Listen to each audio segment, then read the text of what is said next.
Doctor గారు నమస్తే అండి. నమస్తే అండి. డాక్టర్ ప్రణీత్ గారు. సో ఇంటర్వెన్షనల్ కార్డియాలజిస్ట్ గా ఉన్నారు కేర్ బంజారాలో. Yes madam. సో డాక్టర్ గారు ఎన్నో ఏళ్ళ ఎక్స్పీరియన్స్ మీది, ఎన్నో కేసులు చూసుంటారు. అయితే జనరల్ అవునండి. గా నేను డాక్టర్ని ఇంటర్వ్యూ చేసినప్పుడు కూడా చెప్తారు ఏంటంటే విమెన్ లో ఎక్కువగా ఉండదు కార్డియాక్ ఇష్యూస్ అనేవి, సో మెన్ లోనే ఎక్కువగా ఉంటాయని. అయితే మన ప్రముఖ టాలీవుడ్ నటులు డాక్టర్ రాజేంద్ర ప్రసాద్ గారి కూతురు 38 ఏళ్లకే కార్డియాక్ అరెస్ట్ తోని మృతి చెందడం జరిగింది. అంటే ఉమెన్ అవును. లో కార్డియాక్ ఇష్యూస్ అనేవి ఎందుకు వస్తాయి ఇంత చిన్న వయసులో? సో రావడమే అది కార్డియాక్ అరెస్ట్ అంట, చనిపోవడం కూడా జరిగింది. ఏంటి డాక్టర్ గారు ఇది? అది మీరన్న మాట వాస్తవం అండి. ఇది ఒక బాధాకరమైన సిచ్యువేషనే. చిన్న వయసులో ఆయన కూతురు చనిపోవడం అనేది బాధాకరమైన విషయమే. మీరన్నట్టు మగవాళ్ళతో మనం పోల్చి చూసుకుంటే ఆడవాళ్ళలో హార్ట్ అటాక్స్ రావడం అనేది సాధారణంగా తక్కువగానే చూస్తుంటాం. తక్కువగా చూస్తున్నంత మాత్రాన ఆడవాళ్ళలో హార్ట్ అటాక్ రాదు అని చెప్పడానికి లేదు. సో ఉమ్, ఆడవాళ్ళలో కూడా హార్ట్ అటాక్ వచ్చే అవకాశం ఉంటుంది. చిన్న వయసులో సాధారణంగా రాకూడదు. చిన్న వయసులో హార్ట్ అటాక్స్ వస్తున్నాయంటే ప్రత్యేకించి వేరే ఏదైనా ఆ వ్యక్తిలో రిస్క్ ఫ్యాక్టర్స్ ఉండే అవకాశం ఉంది. నార్మల్ గా ఏజ్ తో పాటు ఉండే రిస్క్ ఉంటుంది. అలాగే కామన్ గా చూసే రిస్క్ ఫ్యాక్టర్స్ ఏవైతే చెప్తామో బ్లడ్ ఉమ్, ప్రెషర్ కానీ డయాబెటీస్ కానీ కొలెస్ట్రాల్, దీని ద్వారా ఒక వ్యక్తికి హార్ట్ అటాక్ వచ్చే అవకాశం ఉంది. ఆడవాళ్ళలో హార్ట్ అటాక్స్ రావడము, వాటిని గుర్తించడము, అలాగే దాంతో అయ్యే ప్రాబ్లమ్స్ కొంచెం మగవాళ్ళతో పోల్చుకుంటే కొంచెం డిఫరెంట్ గా ఉంటాయి. ఉమ్, ముఖ్యంగా ఫస్ట్ థింగ్ మనం చూస్తే ఆడవాళ్ళలో హార్ట్ అటాక్స్ అనేవి మిస్ అయ్యే అవకాశాలు ఫస్ట్ గా మనం చూస్తుంటాం. ఏదైతే సాధారణంగా చెప్పే సిమ్టమ్స్ ఏవైతే ఉన్నాయో, చెస్ట్ పెయిన్ కానీ, బ్రీదింగ్ డిఫికల్టీ కానీ, చెమటలు పట్టడం కానీ, ఈ సిమ్టమ్స్ అనేవి ఆడవాళ్ళలో కొంచెం క్లాసికల్ గా ఉండకపోవచ్చు. వీళ్ళలో కొంచెం వేగ్ సిమ్టమ్స్ ఉంటాయి. ఏదో అలసిపోవడం కానివ్వచ్చు, లేదా ఏదో లాగుతుందని కానివ్వచ్చు, అండ్ అదర్ ఇష్యూస్ కూడా ఉండడం వల్ల ముందు ప్రాబ్లమ్ ని ఐడెంటిఫై చేయడంలో కొంచెం డిలే అయ్యే అవకాశం ఉంది. ఏటిపికల్ ప్రెజెంటేషన్స్ అంటాము. వీటి ద్వారా డయాగ్నోస్ చేసే ప్రాబ్లం ఒకటి ఉండొచ్చు. అండ్ ఇన్ జనరల్ గా కూడా కొంతమందిలో నెగ్లెక్ట్ కొంచెం చూస్తూ ఉంటాము. ఆడవాళ్ళు సాధారణంగా ముందుకు రారు ప్రాబ్లమ్స్ ని బయట పెట్టడానికి, లేదా చెప్పినా వాటిని అంత సీరియస్ గా తీసుకోకుండా కొట్టిపడే ద్వారా కూడా కొంచెం డిలే ఇన్ డయాగ్నోసిస్ అయ్యే అవకాశం ఉంది. ఓకే. సెకండ్ థింగ్, ఒకసారి హార్ట్ అటాక్ వచ్చినప్పుడు ఆ ఆ మగవాళ్ళలో తో పోల్చుకుంటే ఆడవాళ్ళలో సీరియస్ అయ్యే అవకాశాలు కూడా ఎక్కువ ఉన్నాయి. అంటే కాంప్లికేట్ అవడం కానివ్వండి, అలాగే చనిపోయే ప్రమాదం కూడా మగవాళ్ళతో పోల్చుకుంటే ఆడవాళ్ళలో కొంచెం ఎక్కువగా రిస్క్ ఉంది. సో అందుకే ఆడవాళ్ళలో హై ఇండెక్స్ ఆఫ్ సస్పిషన్ పెట్టమని చెప్తాము.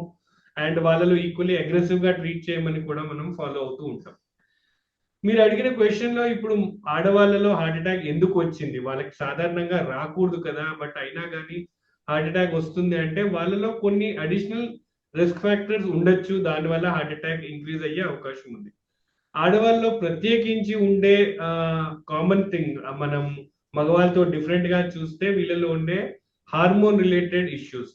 సో నార్మల్ గా ఈ ఎస్ట్రోజన్, ప్రొజెస్ట్రోన్ అనే హార్మోన్స్ ఏవైతే ఆడవాళ్ళలో ఉంటాయో, ఇవి మెన్స్ట్రల్ సైకిల్స్ ని రెగ్యులర్ గా ఉండడానికి, చైల్డ్ బర్త్ లో అలాగే హెల్ప్ చేయడానికి అవుతుంది. ఈ హార్మోన్ బ్యాలెన్స్ అనేది చాలా డెలికేట్ గా ఉంటుంది.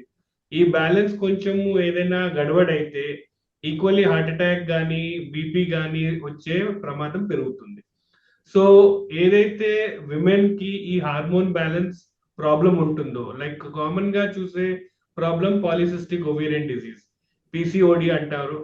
లేదా ఇంకేదైనా ఓవరీ రిలేటెడ్ ప్రాబ్లం ఉన్నా, మెన్స్ట్రల్ ఇర్రెగ్యులారిటీస్ ఉన్నప్పుడు వీళ్ళలో ఈ హార్మోన్ ఇంబ్యాలెన్స్ రావడం బట్టి వీళ్ళకి ఇలాగే హార్ట్ అటాక్, స్ట్రోక్ వచ్చే రిస్క్ పెరుగుతుంది. ఓకే. అలాగే ఒబేసిటీ, వెయిట్ గెయిన్ ఎక్కువ అయినప్పుడు కూడా ఈ హార్మోన్ ఇంబ్యాలెన్స్ యాడ్ అయ్యి దాంతో కూడా ఈ హార్ట్ అటాక్, స్ట్రోక్ వచ్చే ప్రమాదం పెరుగుతుంది. And finally pregnancy related problem ఉన్నప్పుడు, ఏదైతే విమెన్ ప్రెగ్నెంట్ అయినప్పుడు ప్రెగ్నెన్సీ పీరియడ్ లో వాళ్ళకి బీపీ డయాగ్నోజ్ అయినా, ప్రీ ఎక్లాంప్సియా లేదా ప్రెగ్నెన్సీ ఇండ్యూస్ హైపర్ టెన్షన్ అంటాము. అలాగే ప్రెగ్నెన్సీతో పాటు అసోసియేట్ అయ్యే డయాబెటీస్, జెస్టేషన్ డయాబెటీస్ మెలిటస్ అంటాం. ఇలాంటి సందర్భం ఉన్న వాళ్ళు కూడా తర్వాత ప్రెగ్నెన్సీ పీరియడ్ దాటిన తర్వాత కూడా వీళ్ళకి హార్ట్ అటాక్ లేదా స్ట్రోక్ వచ్చే రిస్క్ ఎక్కువ అవుతుంది. సో ఈ వేరియస్ రిస్క్ ఫ్యాక్టర్స్ యాడ్ అయినప్పుడు ఆడవాళ్ళలో కూడా సాధారణంగా చూడని రిస్క్ మనం పెరుగుతుంది. అండ్ తద్వారా వచ్చే ప్రాబ్లమ్స్ మనం చూస్తున్నాం. అంటే డెలివరీ తర్వాత కూడా ఈ ఇష్యూస్ అనేవి వచ్చే అవకాశం ఉంటుందా డాక్టర్ గారు? ఏ వ్యక్తికైతే ప్రెగ్నెన్సీ పీరియడ్ లో బీపీ వచ్చినప్పుడు తర్వాత వాళ్ళకి మళ్ళా బీపీ వచ్చే రిస్క్ అనేది ఉంటుంది. సో ప్రెగ్నెన్సీ దాటిన తర్వాత కూడా వాళ్ళు బీపీని మానిటర్ చేసుకోవాల్సిన అవసరం ఉంటుంది. అన్ఫార్చునేట్లీ అది చెక్ చేయనప్పుడు బీపీ అలాగే ఉండి అది కంటిన్యూస్ గా దాని ప్రభావం కనిపించి ఇలా హార్ట్ అటాక్ కానీ స్ట్రోక్ లాగా అది బయటకు వచ్చే అవకాశం ఉంది.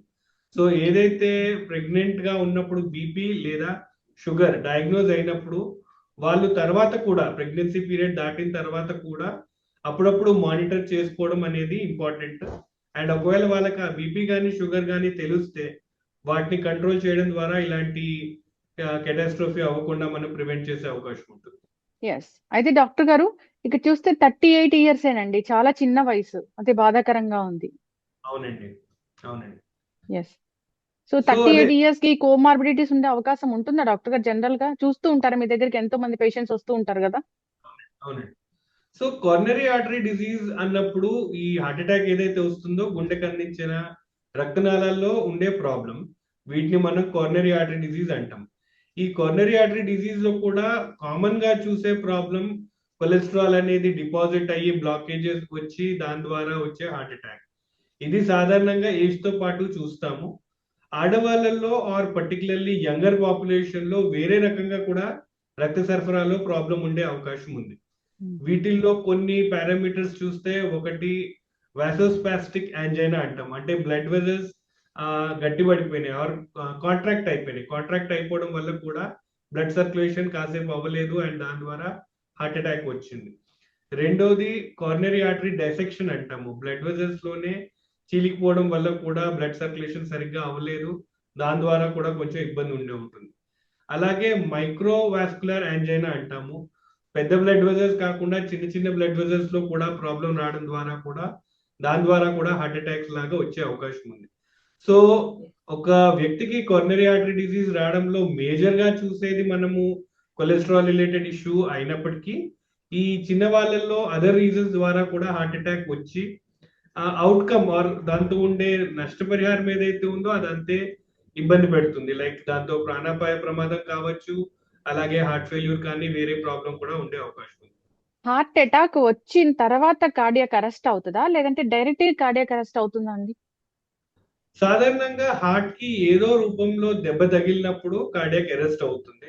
ఆ కార్డియాక్ అరెస్ట్ రావడానికి దెబ్బ ఏదైతే తగిలిందో దానికి most common reason heart attack.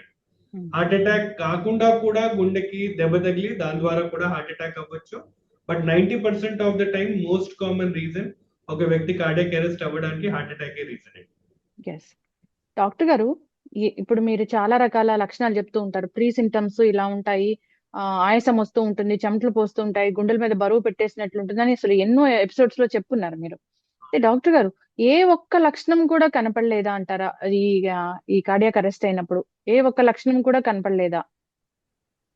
లక్షణాలు ఉంటాయి. ఆ లక్షణాలని మనం ఎంత ఎఫెక్టివ్ గా ఐడెంటిఫై చేసాము అండ్ ఈక్వల్లీ వాటిని మనము పరిగణంలోకి తీసుకున్నాం అనే దాన్ని బట్టి ఉంటుంది. ఇందాక చెప్పినట్టు క్లాసికల్ గా ఒకవేళ చెస్ట్ పెయిన్ కానీ బ్రీదింగ్ డిఫికల్టీ, చెమటలు పట్టడము, లాగడము లాంటి సిమ్టమ్స్ ఉంటే అందరూ అలర్ట్ అవుతూ ఉంటారు. బట్ కొన్నిసార్లు ఈ సిమ్టమ్స్ అలాగే రావాలని గ్యారంటీ లేదు. కొన్నిసార్లు వేగ్గానే ఉండొచ్చు. నాకేదో ఒంట్లో బాగాలేదు, లేదా కొంచెం వామిటింగ్ సెన్సేషన్ లా ఉంది, లేదా కొంచెం అనీజీగా ఉంది, తినాలనిపించట్లేదు, ఇలాంటి వేగ్ సిమ్టమ్స్ లా కూడా ఒక్కోసారి రావచ్చు. అసిడిటీ రిలేటెడ్ ప్రాబ్లం 30% మంది ఏదైతే క్లాసికల్ గా అసిడిటీ, గ్యాస్ ట్రబుల్ అనుకుంటారో అది యాక్చువల్లీ అసిడిటీ కాదు, అది హార్ట్ అటాక్ కూడా అయ్యే అవకాశం ఉంది. సో ఆ వ్యక్తికి ఇలాంటి సిమ్టమ్స్ వచ్చినప్పుడు అది ఎసిడిటీ అనుకుని గ్యాస్ టాబ్లెట్ తీసుకోవడమో లేదా ఇంకేదైనా ఉపాయం ట్రై చేసి దాంతో నెగ్లెక్ట్ అయ్యే అవకాశం ఉంది. వెరీ రేర్లీ ఏమీ సిమ్టమ్స్ లేకుండా సడన్ గా హార్ట్ అటాక్ వచ్చే అవకాశం ఉంది. But majority more than 90% of the time ఏదో ఒక సిమ్టమ్స్ వస్తాయి. వాటిని మనం ఎంతవరకు ఐడెంటిఫై చేయగలిగాము అనే దాన్ని బట్టి ఉంటుంది. కొన్నిసార్లు ఇవి వేగ్గా రావడం ద్వారా మిస్ అయ్యే అవకాశం ద్వారా అన్నెసరీ డిలే ఇన్ ట్రీట్మెంట్స్ కూడా అయ్యే అవకాశం. ఎస్. ఏ కొంచెం డిస్కంఫర్ట్ గా అనిపించినా కానీ హాస్పిటల్కి వెళ్ళడం అయితే మంచిది.